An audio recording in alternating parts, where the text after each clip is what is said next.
Software as a service is a method of software delivery that allows data to be accessed from any device with an internet connection and a web browser.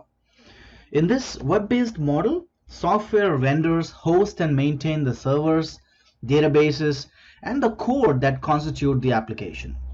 This is a significant departure from on-premise software delivery model to a cloud-based software delivery model. First, the companies do not have to invest in extensive hardware to host the software, and this in turn allows buyers to outsource most of the IT responsibilities. The SaaS provider is going to take care of everything, including the software this time. In addition to allowing remote access through a web to the software applications and data, the software as a service also differs from on-premise software in its pricing model. On-premise software is typically purchased through a perpetual license, which means the buyers own a license to the software. They also pay about 15 to 20% per year in maintenance and support fees. Software as a service, on the other hand, allows buyers to pay an annual or monthly subscription fee, which typically includes the software license, support, and most of the other fees. A major benefit of SaaS is being able to spread out costs over time.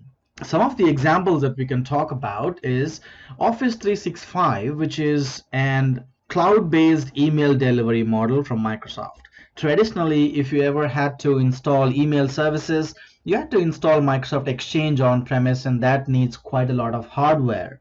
Now with Office 365, you do not need any hardware on your premise. All you need is a license from O365 and internet connectivity and a supportable browser. That's all. And now you have the email services onboarded onto your premise for your employees. The other examples that we can talk about are CRM solutions, Salesforce, Facebook, Gmail are also examples of software as a service because I do not have to install anything on my premise or on my computer. All I need is a browser and a login with the user ID and password given by the cloud provider, SaaS provider in this case, and then I enter the world of software as a service delivered by the software provider.